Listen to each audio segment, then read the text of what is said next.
Welcome to the Au Jus. I'm your host, Beef Loaf. This show is being sponsored by our friends, Punky's Pizza and Pasta, located at 2600 South Walls, my personal favorite eatery in the neighborhood. They have the best selections of pizzas and pastas, as well as sandwiches and salads of any spot in Bridgeport. Currently, they have what they're calling the Pizza Happy Hour, Mondays and Tuesdays only, between 4 p.m. and 9 p.m. You order a pizza from Punky's, and you get 50% off. Yes, you heard that correctly, 50% off of the pizzas ordered on Mondays and Tuesdays between 4 p.m. and 9 p.m.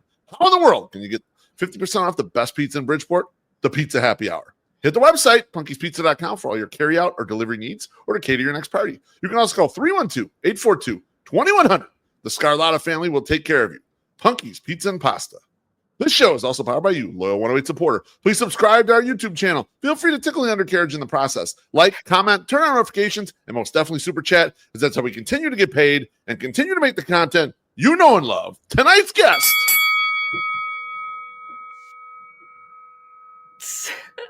He's one of the fun artists formerly known as Twitter.com, a fucking menace on Yankees Twitter, a sometimes combatant of Jeff Passan, a super fan of Frank the Tank, and an absolute simp for Jersey Mike's Patches O'Houlihan. Welcome back to the Au Jus, Sandra. How do you? You should put all that stuff on my tombstone when I die. Jersey Mike simp, Jeff Passan's best friend, Frank the Tank enthusiast. Oh. Absolutely. Living a life. Absolutely. So how have you been? It took a little bit of a delay to get us going here today. We had some difficulties, not technical difficulties, just some things we had to take a little extra time. So you're good? You're doing good? Yeah, sorry about that. Like I said, no worries. One of my bosses has no clue what I do on Twitter. And the other one, he knows. The other one knows. But the one that has no clue, I think if he walked in on me and saw me on a podcast, he'd be like, who the fuck did I hire? Like, there's no clue that I'm a menace on social media. It is funny to have you have your regular life and then you have like your internet life. I ran into a guy at Sox Park over the weekend who I worked with probably 15 years ago. And he saw me, he's like, bro, I remember you from that job a million years ago. He goes, you big on Twitter? What's up? And I'm like, oh, really? You seeing this shit? That's awesome. You know, like, I love that Twitter is like a thing where people like actually can recognize you from. Today, I ordered sushi to work, and the guy comes up to me. I was like, "Oh, for Sandra," and he was like, "Wait, I think I know you." I was like, "From where?" Because I was a little terrified. You're the Yankees fan, right? I follow you on Instagram. I'm like, "Oh shit, yeah, it's me. Now you know where I work." Great. But he was really nice, so I can't complain. Yeah, most interactions are that way, but there is a percentage of weirdos out there, so you always do got to guard up a little bit. I mean, you more so than me. You have 100,000 followers instead of my piddly whatever thousands, regardless. But let me get to a super chat here from Treezy. My partner Crammy said that I lost credit card roulette. So just to fill you in on this, Sandra. How do I see comments? Can I see comments? You can see comments. Yeah. I mean, I'll pop them up. I don't, but Treezy is my brother. We do the 108 stuff together. He is actually out to dinner with a group of people. I was going to join them, but I know we had this interview.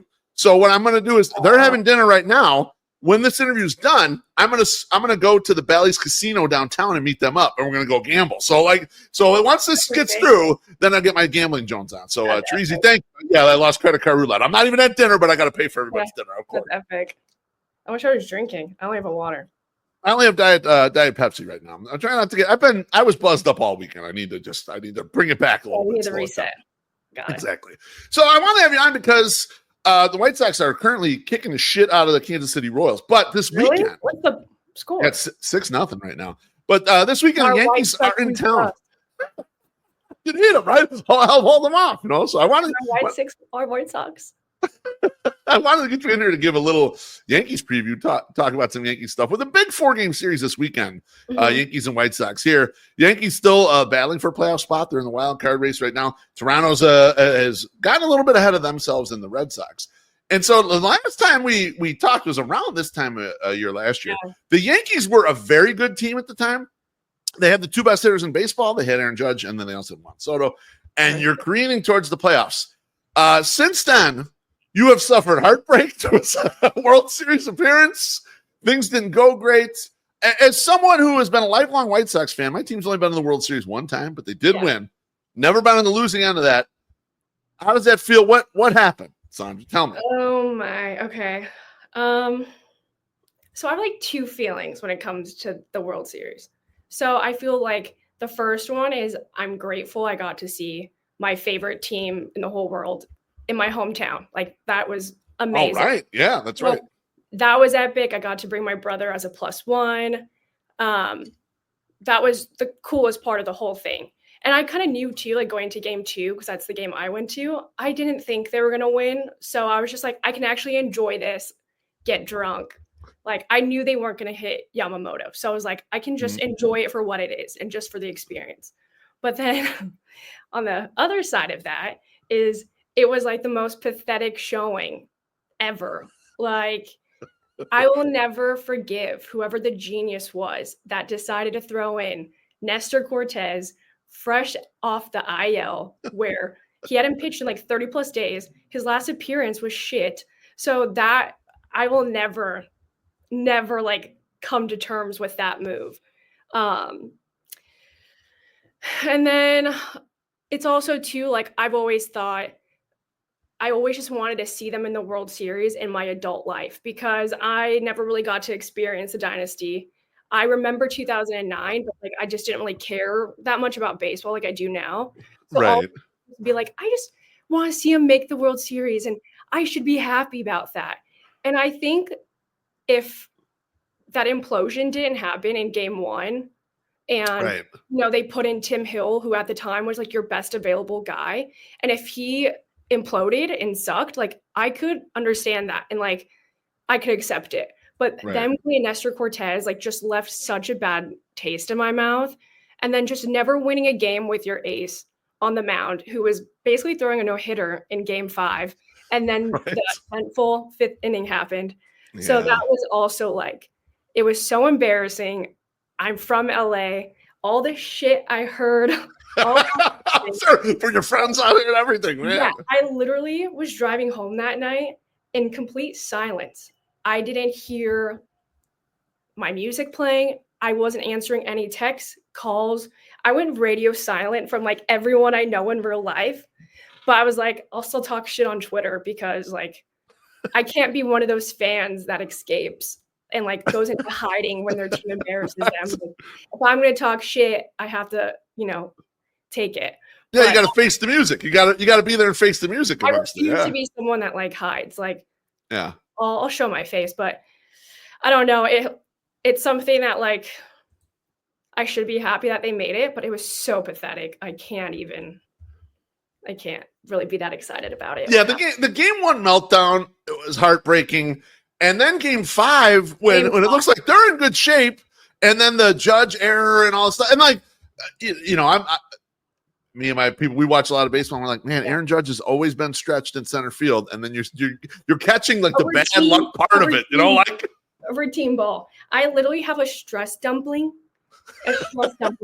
because of this team. Because I will literally like pick at my nails. I'll literally like I can't cope. It's so stressful for me. And for that game 5, I usually like have a rule. If it's like a serious game, I won't go out in public. I won't go to a bar. Okay. Watch by yourself, basically. I need to like be at home, at least like with a couple people. I need to be just close to alcohol, but I don't want to be in public.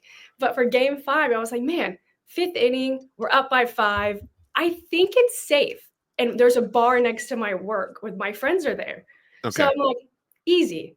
I walk in, that's when it all starts. And I was like, you can't make this shit up. Everyone in there is a Dodger fan fucking cheering. I'm wearing all Yankees stuff. I'm like, I need to leave. This is the worst moment of my life. And I went back to work at like 6:30 and just sat in silence. Like it was traumatizing. It was horrible. I'm sorry to bring up that trauma. And from our last discussion too, one thing that we had discussed at the time was what an underrated star Juan Soto was. And I asked you if you thought the Yankees would re-sign him, and your instinct was that they wouldn't, and that the Mets were going to be in there. Uncle Stevie's going to drag him over to Queens, and that was what's going to happen. That is what happened. Did you want to take a victory lap on your excellent prediction there? I think anyone with a functioning brain, knew that was going to happen. Okay. But I mean, I'll gladly take the victory lap on that. I mean, I think Uncle Stevie, if he offered a fucking $1 billion, like I think he like was willing to go to $1 billion. I don't think he was ever being outbid.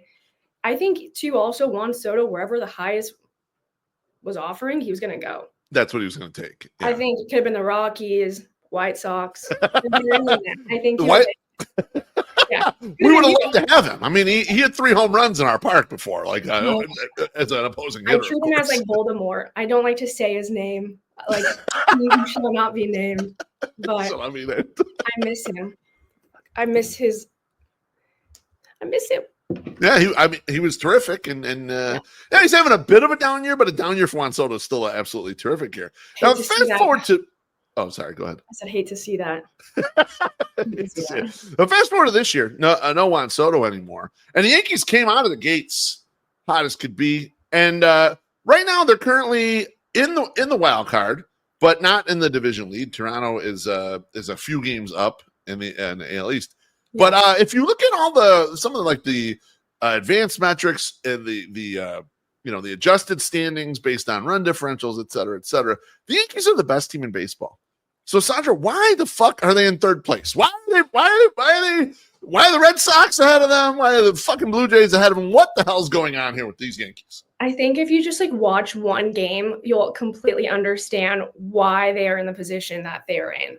It's every game you're going to see some kind of sloppy defense. You're going to see some kind of bullpen implosion. You're going to see a starting pitcher give up fucking walks to the number 9 hitter. Like, it's insane. You'll see Aaron Boone making questionable decisions. It's literally every game. And I kind of feel like they don't play with urgency. Okay. And I feel like, especially in the beginning, like I think they had the 7-game lead. So they kind of were like, we're comfortable. We don't have to worry about anything. Like these things happen. It's like, no, like right. I feel like they don't like think about play today, win today. I think it's like, I get you have to think long-term with pitchers and some of the guys are injury prone and older, but it's like, they're always okay with just like winning a series. Like not, if they don't sweep, it's not a big deal. And I kind of just feel like too, under the Aaron Boone era, I think we've been shit from mid-June to end of July, like every year. And that middle summer is always kind of dragging you back down, huh? It's so bad. And it's like the most uninspiring and painful. People, leave me alone. The most uninspiring baseball like you can imagine. And it just, they're constantly beating themselves. And for some reason, like when they play people in the East in their own division, they struggle so much. Boone gets outmanaged by Alex Cora every time. It's like he tries to be cute. He tries to steal outs. Like it's crazy to me. I can't. I'm looking at them a little bit, and the bullpen implosions kind of cracked me up. I wasn't fully aware, but I happened to flip the game on the other night, and I'm like, what's Devin Williams doing out here in like the 7th inning or whatever? And then I looked up how Devin Williams has been doing this year, and I'm like, oh my God, what happened to him? He'd be up by like 7 games if we didn't have Devin Williams implode. Like he literally has cost us 7 games, and then the bullpen also has like given up a bunch of runs. Like against Miami, we were up 9-0. We lost 13-12. Like just shit like that. Like we would be up, I think, 8 games if the bullpen didn't shit itself. It's insane. Yeah, I was gonna say I saw they got some help at the deadline, and I mean that's got to be kind of one of your hopes, right? And now you mentioned they don't play with urgency, and I was thinking about it, I was like, well, maybe a veteran team, maybe, but they have a lot of young players, and even a young player like Anthony Volpe is struggling his ass off this year. What's happened to him? Like I thought he was the heir apparent at shortstop. I thought, oh great, the Yankees are set again at shortstop, fucking course, but he has not been good this year, right? No, and I know like they try to say that his injury, he had a weird throw a couple of months ago, and they try to say that's not like a thing. But part of me wonders, like, is that, kind of limiting him a bit? But he also just has like pretty shit, plate discipline. It's like he has the yips a lot of the times. Like the throws, I'm like, what are you throwing to? Like, it's like you're Helen Keller sometimes with your throws, and it makes no sense. But they also like I feel like Aaron Boone, something he does is that like he wants them to be, or he wants to be like, I still have confidence in you. Like, you got it. Right. Don't worry. Sometimes it's okay to give them like a couple days off. Like, I think Yeah, let them clear their head a little bit, especially if they're making mental errors like like you're saying, like the guy's got the yips as the throwing. Especially in New York, like the media and fans will eat you alive. So I can imagine it is a mental thing at times. So it's like maybe give him a little reset. Like Devin Williams, when he had that one last blow up, it's like give him a couple days off. You let him go back the next day and he still shit himself. Like, dude, it's okay to give him a couple days off. Like, that's probably what he needs. Same with Volpe. Like, I think he needs to be benched for a bit, let some of the other guys come up. Like, it has to be mental, a lot of it. At least now, one thing that looks like a saving grace, I haven't paid super close attention, but Big Daddy Giancarlo Stanton has come back. He's hit the daylights out of the ball, even though he runs like Corrado Soprano around the bases, from what I could see. What little bit I've seen there. But him being back, that's got to be a big lift for them, no? Sorry, repeat that. The last part. Him coming back has got to be a huge lift for that offense, right? Yeah, I mean, the only thing though is like with Judge, basically with not his injury, a functioning elbow. Yeah. So, and he's DH right now, so we can't even get Giancarlo in every day. But I mean, that guy, the way he's hitting that ball and playing, it's like he's in playoff mode already. Like you see this side of G in the playoffs. Like he's doing it since he's come back from the IL, and it's been insane. I told you, I'm naming one of my kids after him. Giancarlo, I don't care. Retire his jersey when he's done. I need it. He's insane. I love it. So he's it now. Here's what I want you to do. They're in third place right now, but I want you to paint me a picture, Sandra, of the Yankees getting their asses back to the World Series from the position they're in right now. What needs to go right? What do you see happening that, if you were prognosticating, and I'm telling you, there is a world, an iteration of this world where they go to the World Series, what happens with this team? I think they have to do like the opposite of everything I just mentioned on why they're in third place. So I need them to have clean innings. I need clean defense. I need all pitching to stop the walks. I need Aaron Judge to have a functioning elbow so we can get Giancarlo in every day. I also need Aaron Boone to stop being an idiot. Like some of the decisions he makes are just questionable. I think he needs to stop coddling people, and I think they need to play with urgency. Like I said, they lost the 7-game lead.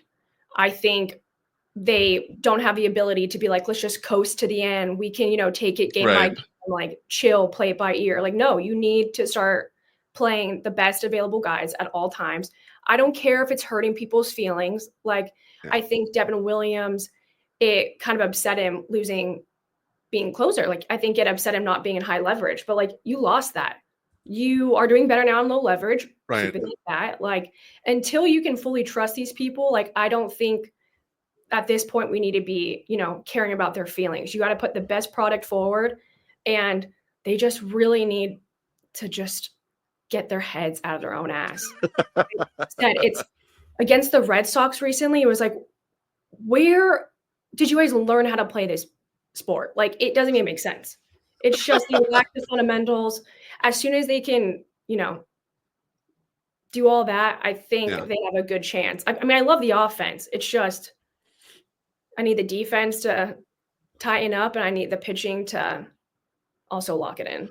So it's some of the same question marks as coming down the stretch last year, where the defense wasn't something you felt real comfortable with. The bullpen has been a little bit shaky, and now this year you're going in it without Garrett Cole. I mean, you're just like at a completely Garrett Cole-less position. So it'd be interesting to see. They're going to be in there, That's also another thing too. Is like we lost Garrett Cole, lost Clark Schmidt. Like that was tough, right? And I guess it's kind of like a saving grace that we let Juan Soto walk, because we wouldn't have gone Max Fried. If we didn't have Max Fried, like, we have Rodon, Cookie, Ryan Yarbrough, but like he's also hurt too. So like, who would have been this rotation? I have no clue.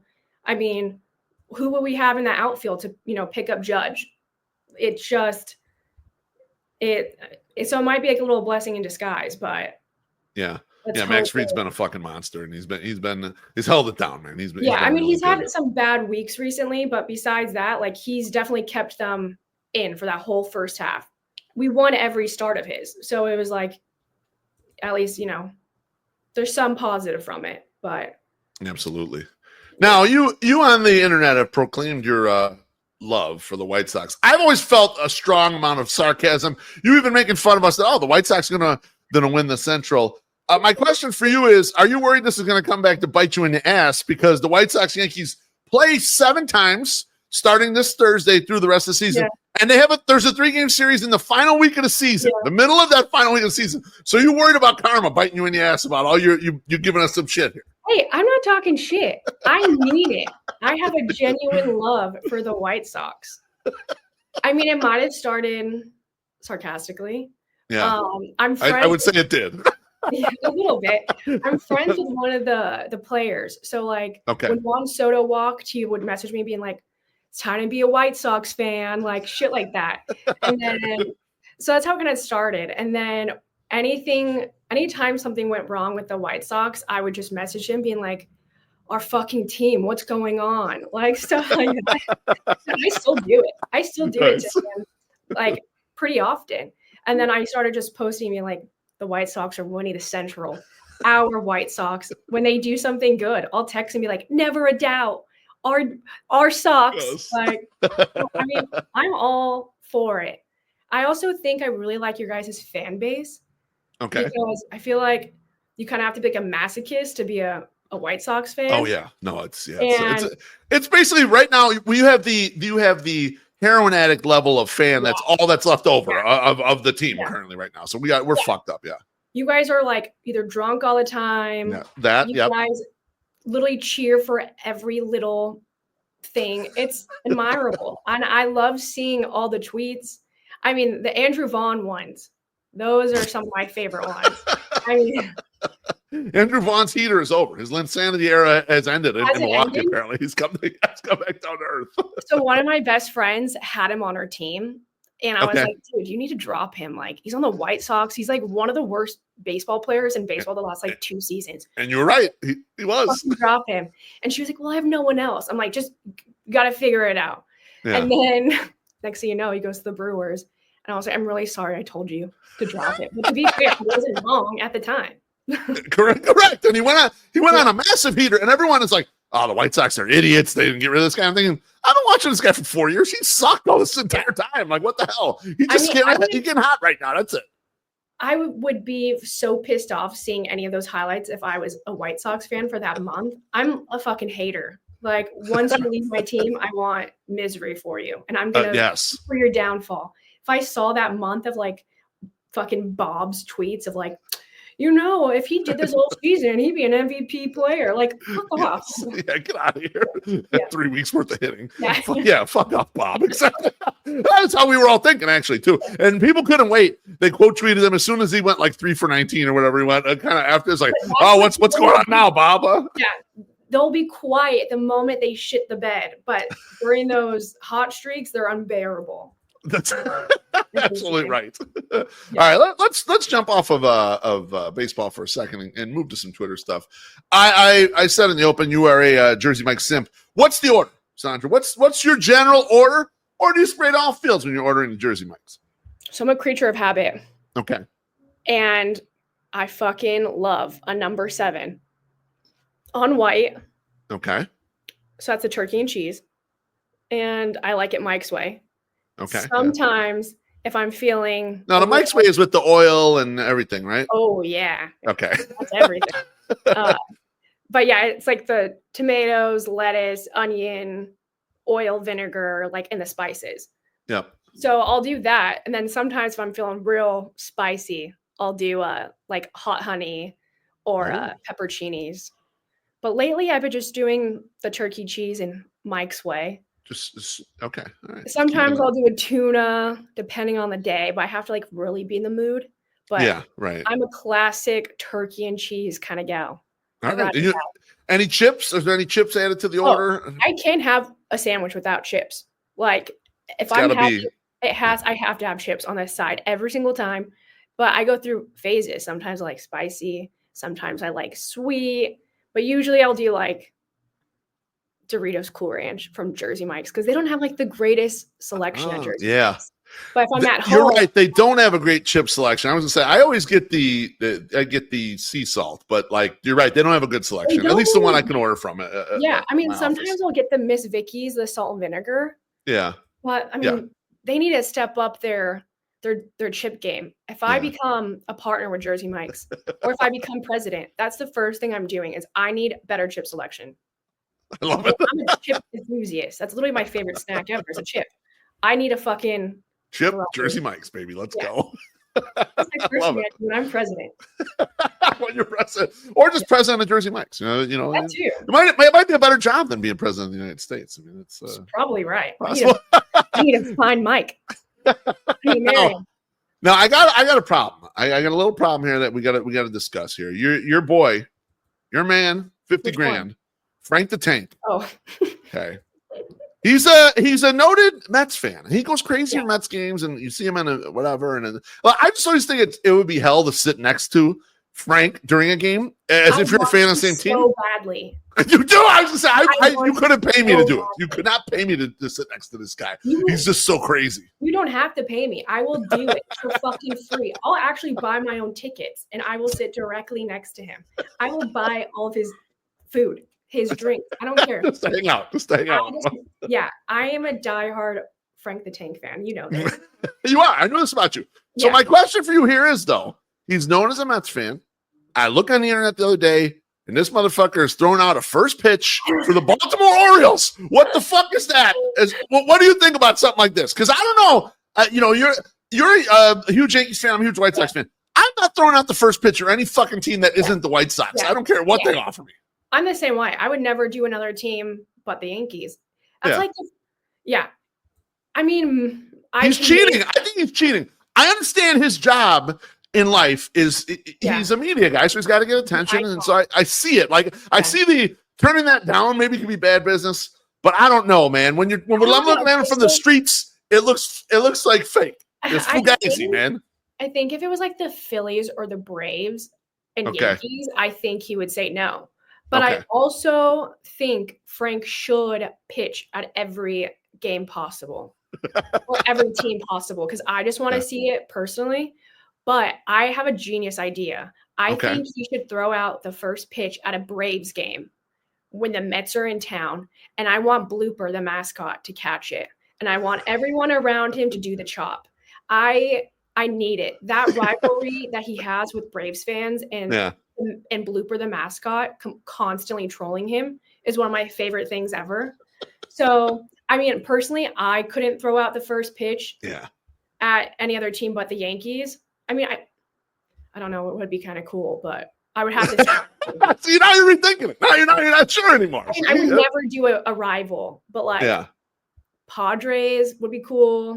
Go to San Diego. Great stadium too. I live, near LA. I live near Dodgers. That could be cool. Yeah. But no, I mean, I think you're unsure. I think Frank is cheating. You don't think Frank is cheating. You think it's polygamous. He's okay. The Orioles, they don't count. Like they don't count. They're in a whole different stratosphere. They don't mean shit. You see him spraying people in the crowd? No, but I saw the pitch, and the pitch was actually decent. I was like, holy shit, this is pretty good. And like Travis Kelce. I'm actually really impressed. It was like, oh, wow, man. Frank got it in there. It was nice. Frank, love it. Now, I saw something on the internet that made me think of you absolutely instantly. There was about a month ago, there was this scandal. People were buying cans of Celsius, and they turned out to actually be fucking High Noon. And I thought of you instantly because I feel like you post cans of Celsius on, and I was thinking, you are the target audience for the fake Celsius that is a High Noon. Did you get one? Did you manage to harvest one? You truly can't make that shit up. That my two favorite things are a Celsius and a High Noon, and they got swapped. You can't make swapped out. Yes, incredible. I am purposely only drinking flavors of Celsius that are also flavors of High Noon in hopes I get a tainted one. It's like Charlie and the Chocolate Factory. I want the fucking golden ticket. And that is spiked Celsius. But you haven't got one. You did not get one yet. I thought this would I thought they It's should out there. It's out lean there. into these things. So, like, I heard they were trying to recall her. Fuck that. Lean into it. And think, okay, you might get one of the Celsius that has high noon in it. This is a sponsorship opportunity for you, Sandra. This is perfect for you to be the spokesperson. I am the target audience. It's Absolutely. Yeah, you can't make this up. Like it's like Russian roulette, and I'm hoping every day I open a can. I just want to know if someone does get it. I want them to like come forward. I want them to talk about it. I need to know what it was like. I need to know. I'm so glad this exists. I want there to be more of it though. I hope they do lean into it. I hope it's like, oh no, a few more snuck out there, and then people out there looking for them. I think it's the ultimate thing, you know. Like, are they in the same factory? Like, how did that even happen? I don't know. Like, are they owned by? I don't understand how that even happens. And like, is this a risk? Like, is sabotage? I remember that when they sabotaged the aspirins or whatever when I was a little kid, and it killed people, right? But anyone's not going to kill anyone. It's going to enhance your day at work. I mean, if you ripped the Celsius and you had the high noon anyway, your day's improved. The afternoon's improving. Could you imagine if you like got pulled over and they're like, "Can you do a breathalyzer for me?" Or like, "I didn't even drink. I just had a Celsius." It's a fucking and you're smashed. I had no idea. Because honestly, they kind of like when I first started drinking Celsius, I remember thinking like, this kind of tastes like a high noon. That's probably why I like it so much. So it's like it's not that far off. So that's dangerous. It's good. I love it. Last question for you, Sandra, and I'll let you go on your way, is who would be the more perfect date? Patrick Bateman or Luigi Mangione? And why? So I have a confession. I've never seen American Psycho before. Oh, wow. You haven't. I'm sure you've seen the millions of gifs, but yeah. I mean, I use one myself when he's like looking and going like, I have to delete some tweets. Like I got to return videotapes thing. I've never seen it. For someone that works in TV and film, I actually haven't seen like a lot of things unless it's like an early 2000s, late 90s comedy. Right. But I dated a guy one time where my friends said he was reminiscent of Patrick Bateman. So I was like, I think that's a bad thing. So, I mean, I would not put that in the good column, I don't think. Well, it depends on your taste, your personal taste. I don't want to, I don't want to say that. Yeah. So I ended it with the guy. I looked it up, but I'm like, oh, he's a fucking murderer. That's reassuring. But I'm still going to go Team Luigi. I love that he did something for the greater good of people. He, he's passionate. Guy's passionate, Huh? He's a passionate guy. He's a passionate guy. He did it because his family got screwed over. I mean, I love a considerate, caring guy. And I also just love all the memes of Luigi. It's amazing. It was amazing. It was amazing that so many people were just like, okay, yeah, that's fine. You murdered that guy. Well, that's all right. He, whatever. He had it coming. It's a billionaire. We're like, we don't need too many more of those. So I just love all the memes of like orcas, Luigi, the Titan submersible, like how to take down. This is how we can fight the 1%. Exactly. I'm all with it. Yeah, I'm all with it. Team Luigi. Well, Sandra, thanks for sharing your thoughts on the Yankees, both last year and now. Juan Soto, Celsius, High Noon, and Frank the Tank. Remember, we ain't trying to be around the show. We're just trying to understand. Anything you want to plug before you go? Go Yankees. I don't know. 4 games this weekend. How many of the Yankees win versus the White Sox? Start the series on Thursday. I totally forgot that they were in Chicago this weekend. I have no Labor Day plans, so I am looking at flights for a possible Come trip. through. It'd be very fun if I can somehow find cheap flights. Do it. We sit in section 108. You want to come by, say hi? I feel like those are my people. Beef and I will be out there all weekend. You're going to come through and hang out with everybody. I feel like those are my people. I feel like I need to join in on it. And I just want to get wasted. That's what we're going to be doing. So, yeah, that sounds good. I'm going to say Yankees win the series. Okay. I mean, didn't you guys like spank us game 1 last year when I was on this call? Yes, it was like 10-0 or 11-1 or something like that. It was a beatdown. It would be a very Yankees thing for them to lose the series. But I'm going to be optimistic. We're going to win a series. You guys win 1 game. Okay. All right. Sounds good. I hope it's Friday or Saturday. Those are my favorite nights to be at the ballpark. So, Sandra, thanks so much for joining me. I really appreciate Thanks it. for having me. Sorry I was late. No worries. Good seeing Blame you. my Take care. bosses. Well, be good. Bye. Bye-bye. That was Patrick O'Hula, and that was great as always. Always great to have her on here. Next week's guest, I haven't booked anyone next week yet because Monday's Labor Day. And so I have an idea of something I want to do. If I can get it recorded and then played on Labor Day, I will. But it's tough to get guests on Labor Day. It's not usually a fan favorite of people. People want to be relaxing at home. So we'll see. We'll play that one by ear. Thanks to Punky's Pizza and Pasta and all the One Way families up in the YouTube comments. Appreciate you smashing that like button, comments.